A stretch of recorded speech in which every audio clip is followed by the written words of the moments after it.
নমস্কার, কেমন আছেন সবাই? আজকে সকালবেলায় চললাম বাড়ির কাজবাজ সেরে একটু বাজারের দিকে। বেশ খানিকটা হাঁটা পথেই আমার যেতে হয়। টোটো করেও অবশ্য আসা যায়, কিন্তু আমি একটু হেঁটেই যাই। হঠাৎ করেই আপনাদের দাদা অফিস থেকে ফোন করলো, বাজারে দুটো মাছ নেওয়ার আছে, যাও গিয়ে নিয়ে এসো। এই যে কি সুন্দর সুন্দর জ্যান্ত মাছ, কাতলা, রুই, সব রকম মাছই রয়েছে। এই মাছ বাজারটা অবশ্য অনেক বড়। এখানে মাছ, কাঁকড়া সব কিছুই পাওয়া যায়। এদিকে কাঁকড়াগুলো কি সুন্দর বড় বড়। আমি অবশ্য একটা বড় সিলভার কাপ আর একটা নাইলোটিকা মাছ নিলাম। এদিকে রেল গেটটা হয়েছেও সেই রকম, সব সময় ট্রেন লাগানোই থাকে। যা, অবশেষে চলে এলাম হেঁটে হেঁটে মাছগুলো নিয়ে বাড়িতে। আর এখন একেবারেই গামলা, বাটি, ঝুড়ি, দা, বটি সব কিছু নিয়ে ছাদের উপরে উঠে গেছি। ছেলেটাও অবশ্য রয়েছে।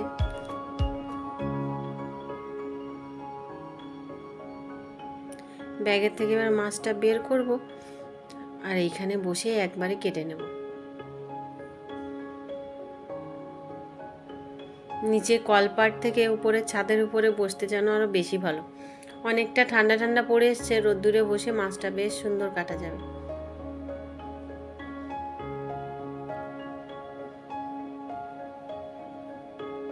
মাছটা কি সুন্দর দেখতে, একেবারে চকচক করছে রোদ্দুরে। আঁশগুলো কি সুন্দর দেখতে লাগছে। আর এই মাছটাও প্রায় 1 কিলো, প্রায় কি 1 কিলো ওজনেই রয়েছে। একদম জ্যান্ত মাছ। আসার সময়ও লাফাচ্ছিল, এখন অবশ্য মুখটা হালকা করেই নাড়াচাড়া দিচ্ছে, তাই ছাড়া তেমন নাড়াচাড়া নেই। এই দেখুন, পুরো লাল হয়ে রয়েছে। এই যে মুখটা আস্তে আস্তে নাড়াচাড়া দিচ্ছে।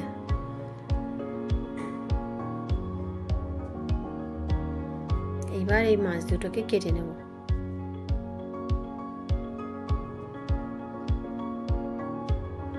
বাবা,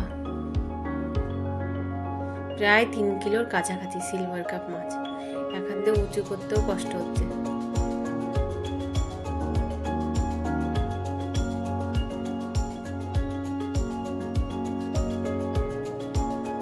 আঁশ ছাড়ানোর জন্য এইটাই কিন্তু বেশ ভালো। বটি দিয়ে ছাড়ানোর থেকে এই যে বড় বড় সাইজের মাছগুলো, এইগুলো কাটতে কিন্তু আমার বেশ ভালো লাগে। আর আঁশটা কিন্তু বটি দিয়ে ছাড়ানোর থেকে এই একটা কিছু নিয়ে ছাড়িয়ে নিলেই হয়। আর এই যে আঁশ ছাড়ানোর এই যে এগুলো বেশ ভালো।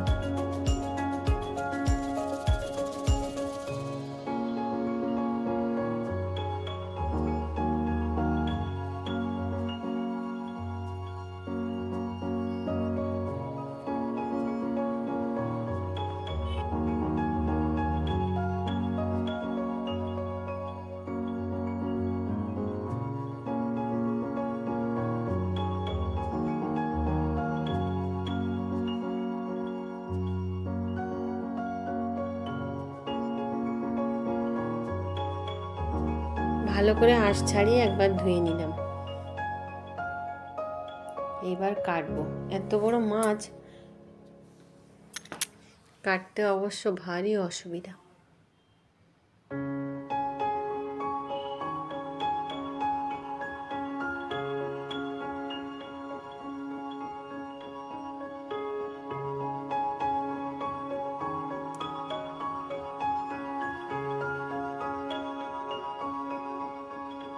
লেজের দিক দিয়ে কেটে একটু ছোট করে নেব, না হলে ধরতে ভারী অসুবিধে হচ্ছে।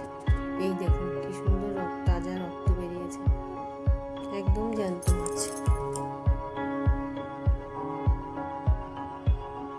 মাথাটাকে এবার আলাদা করে নেব।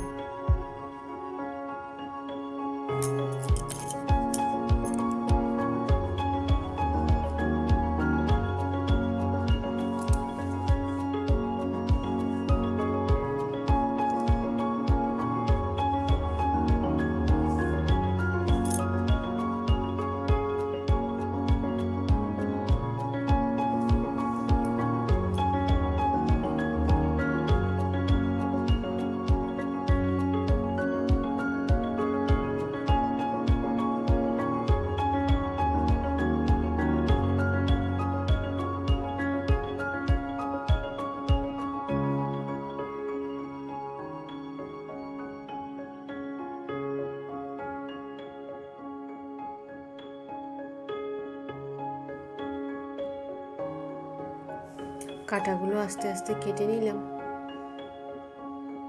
বড় মাছ তো একটু পার্ট পার্ট করে ছোট্ট ছোট্ট করে পিস করে নিলে কিন্তু ধরতেও সুবিধা হয়, কাটতেও সুবিধা হয়।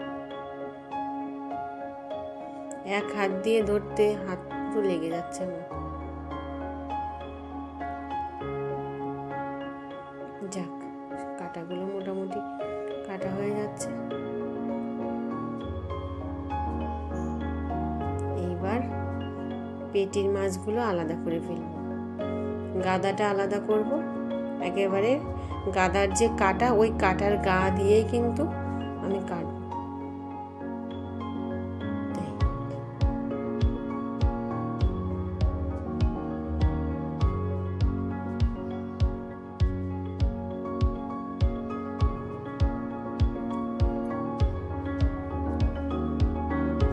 মেইন জিনিসটা আগে বের করে ফেলি।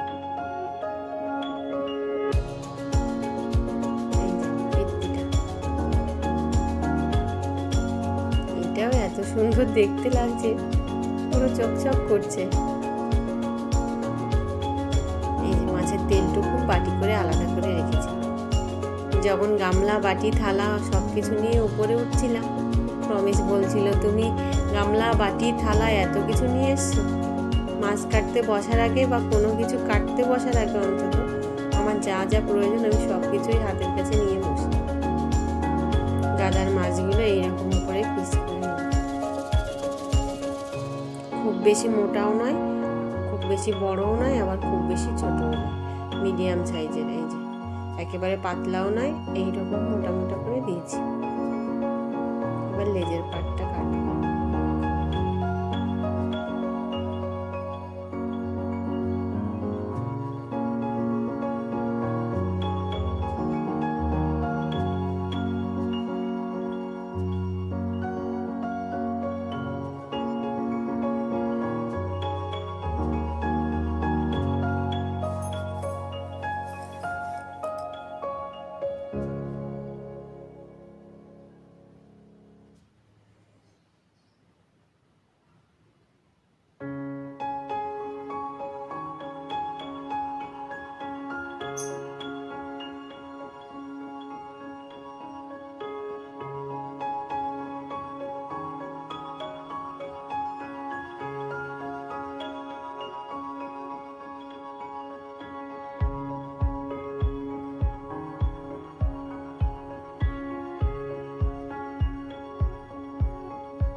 এই যে সব মাছগুলো কাটা হয়ে গেছে, এইরকম করে পিস করে নিলাম।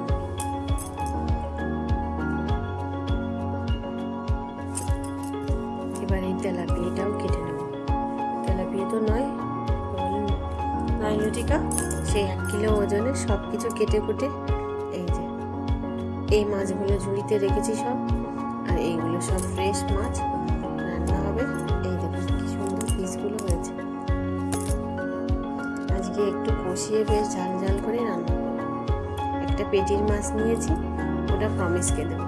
মাছ খেতে খুব একটা পছন্দ করে না, কিন্তু একটু কষিয়ে সুন্দর করে রান্না করলেও পেটির মাছটা খেতে যায়। তাই ওর জন্য ওই পেটির মাছটা একটু বড় করেই রেখেছি। মাছগুলো জল ঝরা দিয়ে সুন্দর করে রেখে দিয়েছিলাম। এবার নুন হলুদ মেখে রাখলাম। এদিকে কড়াইটা বসিয়ে দিয়েছি, কড়াইতে সর্ষের তেল দিয়ে দিলাম।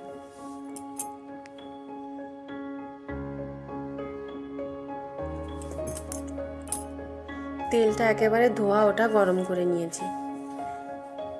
কড়াইটাও গরম করেছিলাম বেশ, আর তেলটা ধোয়া ওটা গরম করে নিলাম যাতে মাছগুলো একেবারেই না ভাঙে।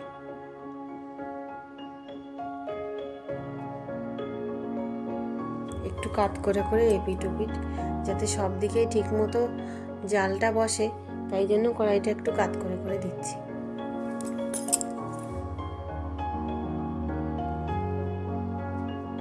একটা মাছও কিন্তু ভাঙেনি। এই পিঠটা মোটামুটি ভাজা হয়ে এসছে, আস্তে আস্তে উল্টে দেওয়ার চেষ্টা করি।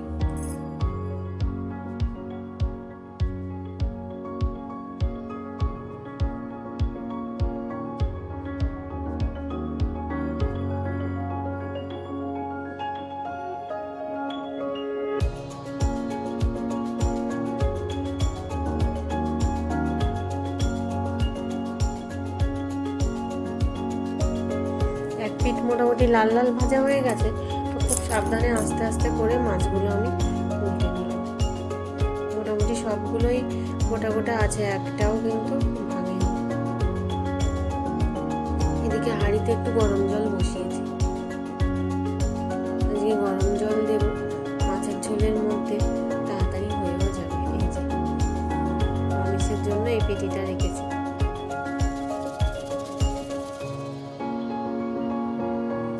লাল লাল করে ভেজে নিলাম। এবার আস্তে আস্তে সবগুলো তুলে নেব। ভাজাটা এত সুন্দর হয়েছে, একটু জোরে পড়লেও কিন্তু ভেঙে যাচ্ছে না মাছগুলো।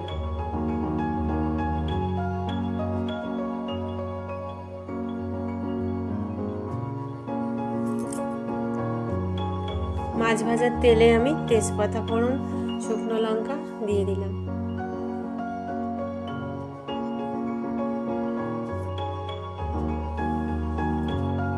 কিছু গোটা গরম মশলাও দিলাম ফোড়নে। আর এদিকে আদা, কাঁচা লঙ্কা আর রসুন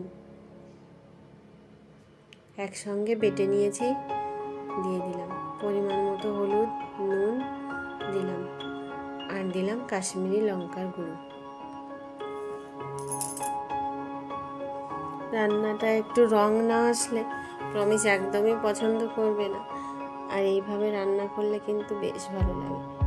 খানিকক্ষণ নাড়িয়ে চাড়িয়ে কালো সর্ষে বেটেছি, সর্ষে বাটাটাও আমি দিয়ে দিলাম।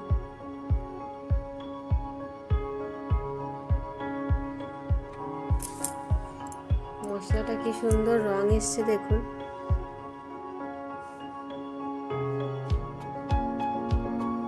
এইভাবে মশলা করে রান্না করলে কিন্তু একেবারে কেনা মশলার মতোই লাগে খেতে, দারুণ লাগে, একটু অন্যরকমই লাগে। ওই জন্য আজকে মাছটা একটু কষিয়ে বেশ সুন্দর করে অন্যরকমভাবে রান্না করা। মশলাটা বেশ ভালো কষিয়ে নিয়ে গরম জলটা দিয়ে দিলাম। ঝোলটা খুব বেশি হবে না, সামান্য পরিমাণ জল, ওই জন্য দিলাম।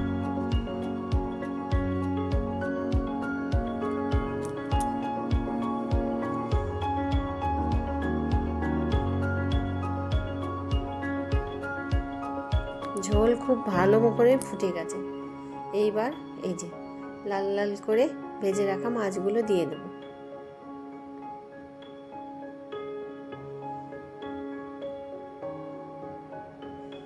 এক এক করে সব মাছগুলোই দিয়ে দিলাম।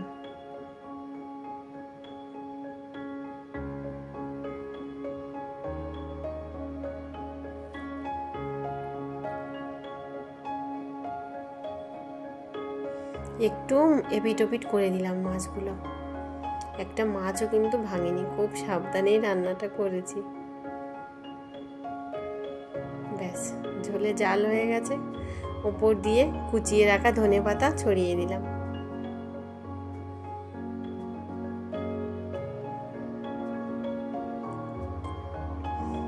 রান্না শেষ, নামিয়ে নিলাম। দেখুন কি সুন্দর রংটা এসছে।